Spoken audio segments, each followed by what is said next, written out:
voltamos, pessoal, com o nosso segundo bloco. E no final do primeiro bloco, eu havia perguntado à Vânia se poderia haver algum tipo de razão geopolítica para ter ocorrido uma intervenção das Nações Unidas para ajudar os refugiados hutus que haviam sido genocidários em Ruanda. E a Vânia estava me dizendo que tinha um aspecto até apolítico. Eu gostaria que a Vânia explicasse um pouco melhor essa questão. Exatamente. Eu acho que por parte da comunidade internacional de ajuda humanitária naquela hora, era apolítico. Porque a ajuda humanitária, num certo sentido, é apolítica. O que pode ser muito ruim, porque os humanitaristas, eles não são programados para pensar na dinâmica política. Eles estão lá para salvar vidas. Se essas vidas são de genocidários ou não, na verdade não estava em questão naquela hora. Eu faço até um parênteses. Fico pensando que se também fosse aplicada uma lógica de retaliação tão cruel, digamos, uma retaliação par e passo com relação ao que os genocidários haviam feito, não haveria fim esse conflito, né? Não haveria uma sequência de retaliações de ambas as partes até que todos se eliminassem, exatamente, digamos assim. Mesmo porque em Ruanda tem pena de morte. Imagina se eles decidissem aplicar pena de morte. Em todos os hutus que haviam... Exatamente. Mas então por que houve ajuda das Nações Unidas? Houve algum país que se dispôs a ajudar mais esses hutus refugiados? Interessante isso é que essa fuga de hutus para o Congo foi facilitada pela França. Por que a França? O Congo foi colonizado pela França, certo? Isso, foi colonizado pela Bélgica, mas na verdade tem essa geopolítica francófona e anglófona. Claro. Porque os franceses já tradicionalmente ajudavam o governo Hutu, os Hutus, e então... O governo Hutu de Ruanda. De Ruanda, exatamente. Então, e na verdade, facilitaram a entrada de armas durante a Guerra Civil lá. E a Inglaterra colonizava quem ali perto? E então, ali ao lado, você tem Uganda. E em Uganda você tinha uma comunidade de Tutsis, que estavam refugiados em Uganda. E eles é que invadiram Ruanda para acabar com o genocídio. Então tinha uma tensão geopolítica ali entre os francófonos e anglófonos. Ou seja, os europeus, digamos, essas potências europeias continuavam preocupadas com seus mercados consumidores, os mercados de produtos e escoamento de armas, por exemplo. E essa rivalidade nacionalista entre Inglaterra e França, que vem da Europa, foi levada para a África com esse combate das colônias, é isso? Exatamente. Então a França facilitou a saída dos Hutus para o Zaire. Na época era Zaire, né? Não era nem o Congo, República Democrática do Congo, era o Zaire. Então eles facilitaram a fuga. Agora imagina, a comunidade internacional gastava, sabe quanto, Flávio? $1 milhão por dia para manter os campos de refugiados. Os genocidários. E não gastaram um tostão e não se mobilizaram para evitar o genocídio de 800 mil pessoas em um mês. 800 mil pessoas em 100 dias. Em 100 dias. Vamos fazer a matemática. 800 mil pessoas em 100 dias.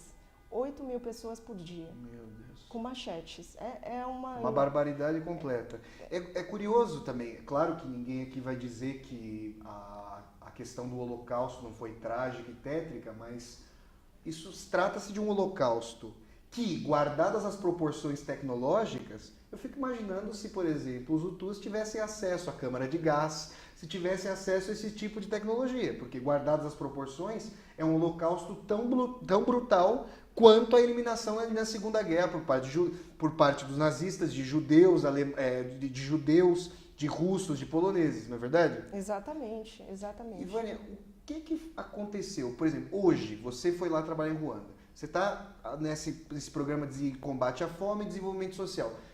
Quais são as sequelas desse genocídio?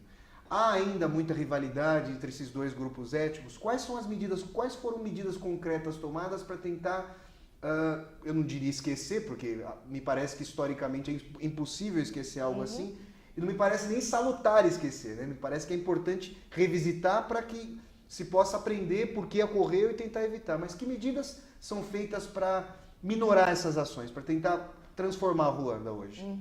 É interessantíssima essa tua pergunta, Flávio, porque é interessante a política adotada pelo governo de Ruanda após o genocídio.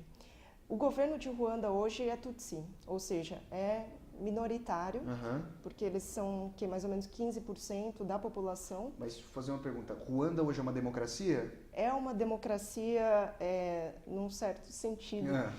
Uma democracia, digamos, com peculiaridades da periferia do capitalismo, claro. Exatamente, com algumas peculiaridades. Existe legislativo aberto?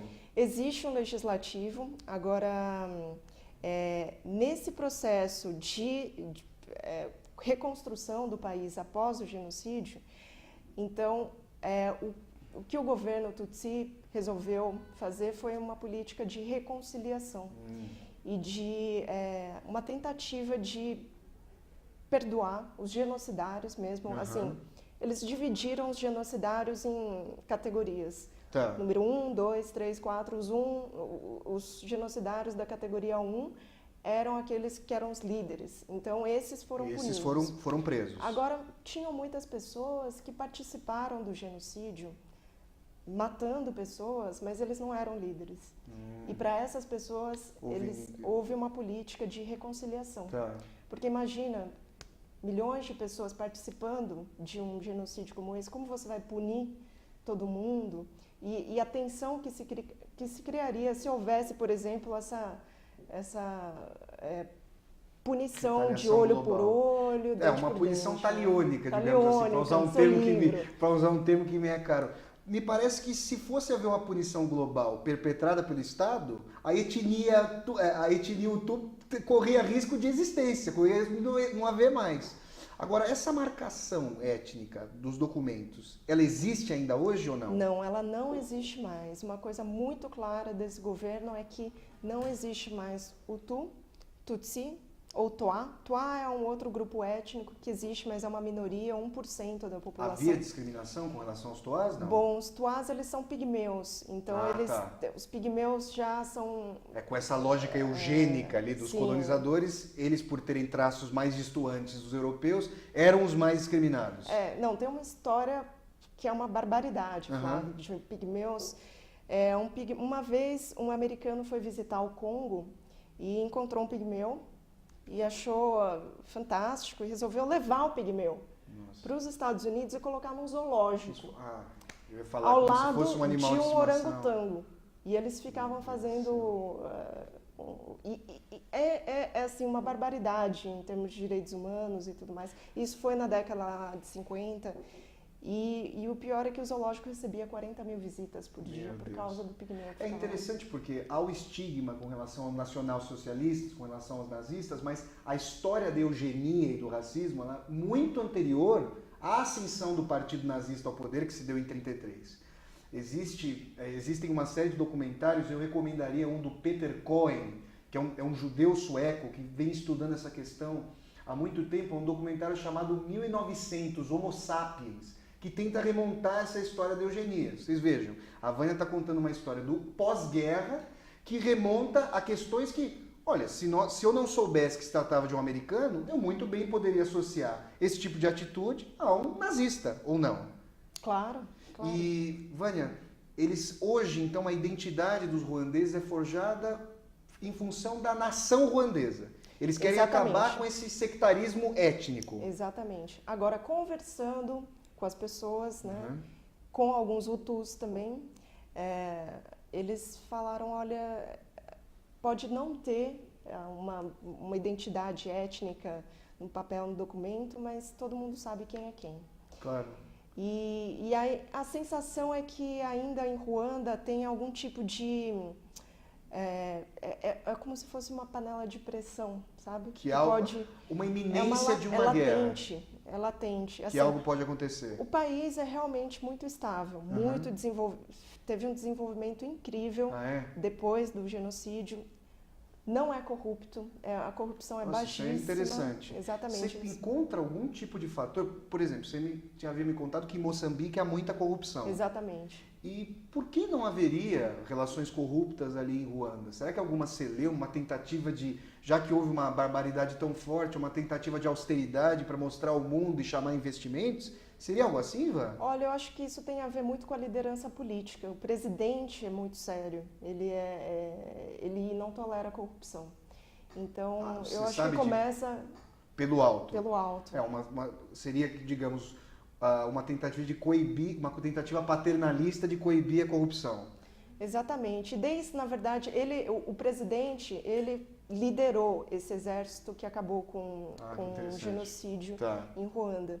E na época que ele estava no exército como líder, ele não tolerava também corrupção, ou não tolerava que o exército dele fizesse ou tomasse atitudes que muitos soldados em outros países africanos tomam como a gente sabe, né? Estupros e latrocínio. E por falar nesse tema macabro do estupro, você também havia comentado comigo que no Congo a situação de guerra civil é iminente, também por conta dos genocidários que permanecem ali na fronteira, e que o risco de uma mulher ser estuprada no Congo, na verdade, não é mais um risco, é uma realidade. Exatamente. Você pode comentar um pouco dessa situação do Congo, ali, que faz fronteira com Ruanda? Aquela região oriental do Congo, Flávio, é uma região extremamente tensa e, na verdade, é terra de ninguém, né? Porque o governo não tem controle sobre aquela área.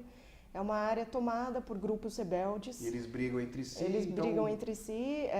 Tem grupos rebeldes Hutus, tem grupos rebeldes Tutsis. Ambos fazem barbaridades. Não uns contra os outros, até dentro do próprio território? A comunidade local também, com pessoas que não têm culpa por morarem lá, enfim. E tem também grupos rebeldes do próprio Congo que foram criados. Tem, por exemplo, os Mai Mai. Os Mai Mai são rebeldes que nasceram dessa necessidade que as comunidades sentiram de se proteger, né, nesse contexto de violência extrema. Só que eles também cometem atrocidades e barbaridades com outras comunidades. E o Congo você diria que ele tem uma iminência de guerra civil? Além dessa guerra que já ocorre, isso pode se espraiar para o restante do território? Aquela região dos grandes lagos é uma região extremamente delicada. Fazendo um parênteses, que em 65, pessoal, o Che Guevara esteve no Congo para tentar implementar uma revolução socialista nos moldes do que havia ocorrido ali em Cuba, né? Ele depois do Congo ele foi à Bolívia. Mas é a mesma região que o Che Guevara percorreu para implementar a guerrilha, não é essa região dos Grandes Lagos? Sim, sim. O Che Guevara esteve no Congo por quase um ano, não conseguiu, não aguentou nada, porque é uma situação extremamente complexa. Ele já estava ficando malnutrido, cansado e ele desistiu do Congo. Eu fiz esse paralelo porque ali então havia tentativa de implementar uma nova sociedade, uma sociedade transformada. E a Vânia agora está falando dessa mesma região que agora, ao invés de viver a possibilidade da utopia, vive a distopia completa, né? Exatamente, porque para retomar também um pouco a história do Congo, você teve durante a independência do Congo também um governo que tinha uma tendência vertente de esquerda socialista, que é o Patrice Lumumba. Só que ele foi morto exatamente, com a ajuda da CIA, e eles colocaram então o grande ditador ali, o Mobutu, que ficou ali durante mais de 30 anos no poder e é corrupto ao extremo. Eu tenho até um dado, pessoal, uma coisa biográfica do Patrice Lumumba, porque a universidade em Moscou, onde eu estudei, se chamava, antes da queda da União Soviética, Patrice Lumumba. E hoje ela se chama a Universidade Russa da Amizade dos Povos e muitos africanos ainda vão estudar ali em Moscou, na Rússia, antiga União Soviética. Então, Patrice Lumumba, que foi um líder de esquerda, e depois a transição para o Mobutu, né? Exatamente. Ivan, você vê... Eu te pergunto isso. As Nações Unidas têm fundos que vêm sobretudo desses grandes países, né? Estados Unidos, Inglaterra, França. Estou errado ou não? Sim. E esses mesmos países são os maiores vendedores de arma para a África. Não é isso? Então, como é que... Aí é uma pergunta pessoal, mas também política. Como que você vê essa atuação da ONU? Ela tem algum tipo de efetividade? Eu já vi, por exemplo, em aulas de ciência política, professoras citando, mas uma instituição que não tem exército, para falar ali do Hobbes, do Thomas Hobbes, não tem efetividade. Como você vê essas contradições das Nações Unidas?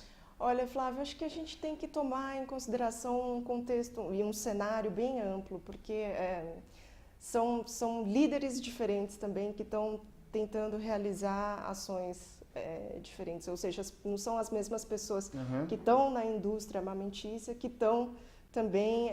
claro que tem intervenção do governo nisso, né? Exatamente, o governo está ali, claro, né? E tem os fundos que mandam para as Nações Unidas e também para a indústria. Essa sua diferenciação é interessante, ou seja, há uma parte do recurso, do capital que é investido nas Nações Unidas e há uma outra parte da indústria. Interessante é que uma das indústrias mais rentáveis desse país é justamente a indústria armamentista. Exatamente. Então, na medida em que eles ajudam... e tem até uma pergunta. É verdade? Existe um filme, pessoal, interessante que eu poderia recomendar a vocês, acho que a Vânia até já assistiu esse filme, chamado O Senhor das Armas. É um filme bem interessante para mostrar o tráfico de armas, sobretudo na região da África. E é verdade que muitas vezes alguns ditadores, alguns governantes se apropriam, mascaram helicópteros e caminhões das Nações Unidas que têm um contingente de comida e também levam armamento junto com isso? Isso ocorre, Ivan? Olha, Flá, eu imagino que isso ocorra sim, nessas regiões que estão em conflito e é algo bem possível, mas eu não posso falar como você... Pela minha experiência, você nunca presenciou esse tipo de situação, mas não diria que isso não ocorre. Eu não diria que isso não ocorre, pode ser bem possível que isso ocorra. Ivan, a partir dessa experiência agora em Moçambique, em Ruanda, até no Nordeste brasileiro, quais são os seus planos ali de atuação agora? Você pretende continuar no continente africano? Sim. Agora a minha próxima viagem deve ser para o Níger. Por que você está pensando no Níger? Como que se dá a escolha dos países? Você escolhe os países para os quais você vai ou as Nações Unidas indicam e vocês têm a opção de dizer sim ou não? Então, eu trabalho especificamente para um centro chamado Centro de Excelência contra a Fome. E eles, que está vinculado ao Programa Mundial para a Alimentação das Nações Unidas. E o processo todo, eles indicam alguns países nos quais eles estão trabalhando e precisam de uma consultoria especializada. E eu, então, aceito ou não, dependendo da situação. É interessante. Detalha para nós um pouco mais, que tipo de atividades vocês desenvolvem para o combate da fome? Esse centro é especializado, na verdade, em uma capacitação técnica e ajudar alguns países africanos que já estão num processo de desenvolvimento mais avançado, não estão em situações de conflito, não estão em situações de emergência, para desenvolver algumas políticas na área de segurança alimentar. Por exemplo? Por exemplo, a alimentação escolar, vinculado a uma compra local de alimentos. Isso é uma coisa muito interessante porque você estimula a agricultura local, os pequenos agricultores, e usa esse alimento, por exemplo, para alimentação escolar, para os alunos nas Entendi. Ou seja, eles tentam integrar setores econômicos ali, mas nesses países que você falou que são países em desenvolvimento, já há então uma circulação maior de moeda, ele já tem uma economia minimamente capitalizada, digamos assim. Sim, claro. E aí vocês trabalham nessa atuação de fazer a interligação entre os setores que, porque às vezes não há uma estrada desenvolvida, vocês fazem, isso se dá em concomitância com políticas públicas ou essa atuação da ONU já vai diretamente nesses locais? Como é que funciona isso, Van? Então, a atuação das Nações Unidas e também de outros parceiros internacionais é sempre muito focada com o governo. Entendeu? É algo que você tenta desenvolver políticas comuns ou ajudar o governo a desenvolver uma política pública. E por isso que é importante também trabalhar com países que tenham interesse. Claro, mas a pressuposição então da ajuda é uma democracia minimamente formal, digamos assim. Nesse contexto, sim, mas claro que as Nações Unidas, na verdade, trabalham em todos os países, né? Então, eles trabalham também em regiões nos quais não há governo praticamente, por exemplo, a Somália, mas aí são situações de emergência, né? E como é que está a situação do Níger agora, que é o país para o qual você pode ir nas próximas semanas? O Níger é um país extremamente pobre também, muito seco, a maior parte do país é o deserto, Ele foi colonizado por quem? Foi colonizado pela França, isso. E o Níger, na verdade... Ele fica em que região ali da África? Ele fica ali na região muito próximo da Nigéria, do Tchad. Tá, né? tá, Aquela região... Não é a região do chifre da África, seria ali? Não. Ali fica a Somália, né? Isso, ali fica a Somália. O Níger tá mais, um pouco mais ocidental, Tá, né? tá. E bem naquela região do deserto do Saara. Tá. É um país extremamente pobre. Em 2005 eles tiveram uma fome absurda, as pessoas, milhares de pessoas morreram devido a essa fome e, na verdade, um país difícil. Outro dia mesmo eu estava lendo uma reportagem sobre o Níger e lá ainda tem trabalho escravo, que é uma coisa assim muito estruturada mesmo na sociedade. Uhum. E, enfim, é um país extremamente pobre. Pessoal, eu conversei com a Vânia também, e ela me indicou, além desse filme, ela havia falado para mim sobre 2 obras interessantes para quem quiser se aprofundar, quem quiser ter um aprofundamento maior, sobre questões do desdobramento do genocídio em Ruanda e do conflito no Congo. Que obras são essas, Vânia? Então, uma delas se chama We Wish to Inform You That Tomorrow We're Gonna Be Killed with Our Families. Você poderia traduzir para nós? Sim. Gostaríamos de informar que amanhã seremos mortos com nossas famílias. Exatamente. É um nome bastante peculiar. Seria interessante alardear esse nome para as Nações Unidas, inclusive. Sim. Então, nós gostaríamos de informar que amanhã seremos mortos com nossas famílias. Você lembra o autor, Van? O autor é o Philip Petrovich. Philip Petrovich. Sim. E o que esse livro desenvolve? Ele desenvolve toda a questão ali, contexto histórico de Ruanda, do genocídio? Exatamente. Até antes, a história de Ruanda, antes mesmo do genocídio e essa tensão entre os 2 grupos étnicos. E depois o desenvolvimento e a fuga em massa dos Hutus para o Zaire e a situação de Ruanda após o genocídio. Ele traz relatos pessoais, ele traz, ou seja, a Sim, micrologia do genocídio? Exatamente. Justamente o título é por causa disso. O título é uma carta que um pastor escreve para outro pastor-chefe de uma comunidade falando: nós gostaríamos de lhe informar que amanhã nós seremos mortos com as nossas famílias e gostaríamos que você tomasse algum tipo de atitude. E nada é feito e eles morrem de fato. Isso é interessante porque às vezes há coberturas interessantes sobre guerras como essa, sobre genocídios, mas assim como o genocídio parece sempre algo abstrato pro genocidário, ou seja, ele nega a completa humanidade de quem é assassinado, muitas vezes a cobertura de quem é contrário ao genocídio também é extremamente abstrato, nós não sabemos quais são os dilemas mais pessoais. Então esse livro me parece interessante por pontuar, por trazer o rosto humano, a dor, a lágrima dessas pessoas, né? Exatamente. Deve particularizar uma série de casos? Sim, são entrevistas que ele faz com pessoas, com sobreviventes, e ele consegue captar essa micrologia, o microcosmos. O nome porque é interessante. Para um Hutu, então, um Tutsi era alguém a ser eliminado, mas alguém que tem um nome e um rosto já sofre algo muito mais difícil de ser assassinado, porque tem proximidade com as pessoas. Sim. E tem uma outra obra, né, Van, que você gostaria de Sim, indicar? tem uma outra obra que se chama Dançando na Glória dos Monstros, que também, na verdade, aí já é mais a história do Congo. Tá, e o que essa obra pontua? Essa obra pontua o desenvolvimento do que aconteceu após o genocídio e as consequências para o Congo. Porque até hoje a situação no Congo é muito delicada. Nossa. E isso devido ao genocídio de Ruanda e a esses conflitos étnicos entre Hutus e Tutsis. E mostram, na verdade, a guerra do Congo, que pode ser considerada uma guerra mundial no contexto africano, porque foram 5 milhões de pessoas mortas. Nossa.